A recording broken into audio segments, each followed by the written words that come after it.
Hey, it's another week, another recipe, and today we are making a treat of a cake from my great Aunt Ella's family famous recipe for applesauce cake that has been a family favorite since about 1940.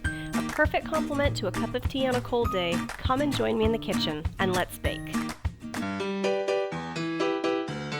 Hey everyone, welcome back to my kitchen. My name is Courtney Morris, and I cook history's forgotten recipes out of random cookbooks I find, and today we are taking it family style. If you're new here, thank you for joining me. I hope you enjoyed today's recipe, and if you're coming back for more recipes, thank you for your support. I really appreciate it. So today we are taking it back to the 1940s with an applesauce cake from my great Aunt Ella from New Jersey. This is on my mom's side, and she grew up eating this cake, and apparently a lot of other generations did too, and it has been a hit throughout the ages, except it stopped with apparently my generation because I've never had it. So, sorry, Mom, I don't know if you ever made it or not, and if you did, I don't remember it. So this video is dedicated to my mother, who kindly let me go through all her family recipes over Christmas and turned me on to this one. So let's try it out and see if it's worth its weight. Okay, I've got all my ingredients ready to go, and I was reading through the recipe, and I now know that is a genetic family trait of where my recipe vagueness comes from, because when I write down recipes that I either make up or find and I transpose it into my recipe books, I end up saying mix everything together and bake until done. That's it. I don't tend to give a lot of detail, and this says beat fat and sugar, add the rest, bake at 375, time ? Check at 25 minutes.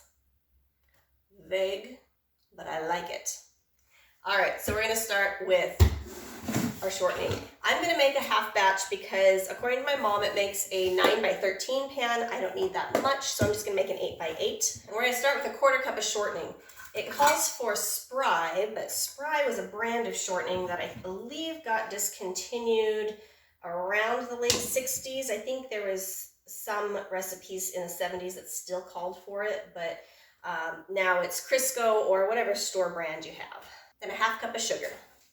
All right, so this is where I beat this together somehow with my whisk because I didn't use my mixer. This is a lot harder to do in a big bowl with not a lot of ingredients.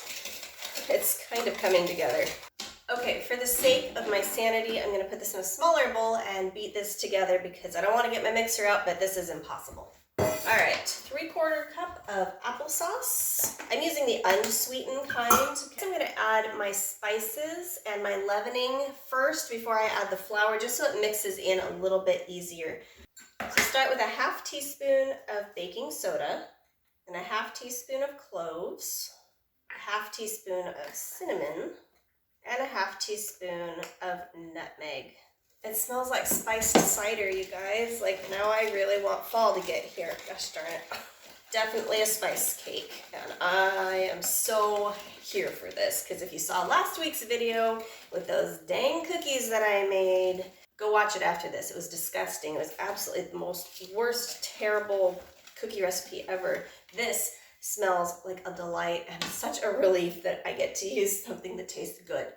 All right, it does say a 1/2 cup of raisins if you'd like. Now, I asked my mom if Aunt Ella made it with the raisins, and that's how my mom remembers it. So I am going to use it and see how that goes. Make sure I got a 1/2 cup there. I'm not usually a fruit in stuff person. Like if you saw my fruitcake video, for instance, that was surprising, but it's not necessarily my jam, but I'm gonna make exceptions for experiments. Here's my cake batter. It almost looks more like a muffin batter, but it is a spice cake, definitely. The instructions don't say to grease the pan, parchment paper, nothing, so I'm just gonna go with my own common sense, grab my 8 by 8 and a piece of parchment paper and some oil for the sides, and I'll be right back.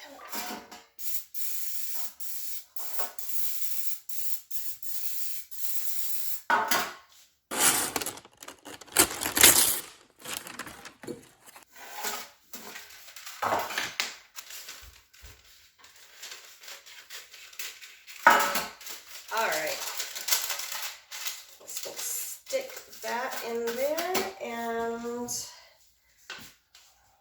pour this in.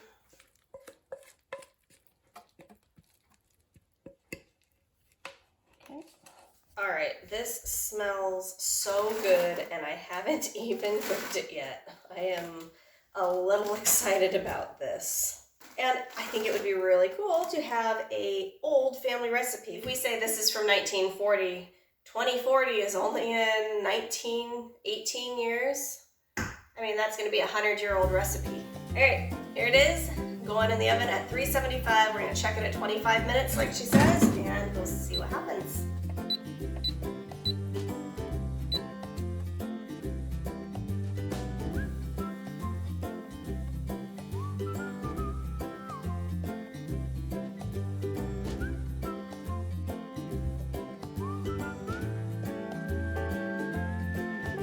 All right, our cake is done. 25 minutes for this half batch was perfect, and it smells so good.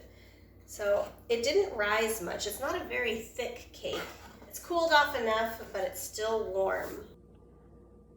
All right, so we are gonna make a first cut into it. It's very spongy.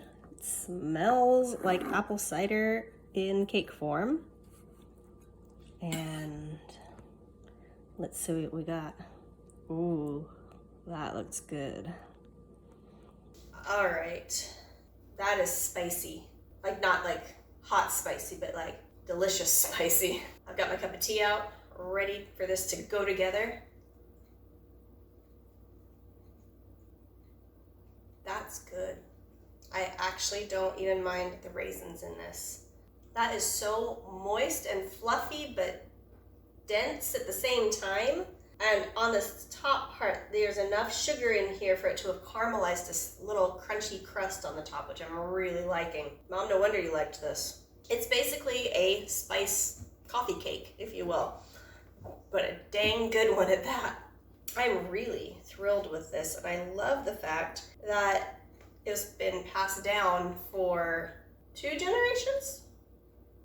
And now I get to pass it on to my kids, which will be 3 generations, and so on and so forth.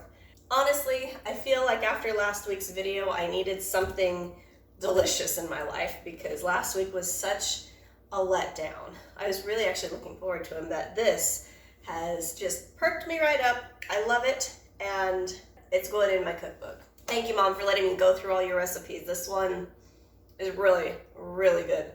I really like this. Next time you come up, we will have to make this for you because I'm pretty sure you haven't had it in a while.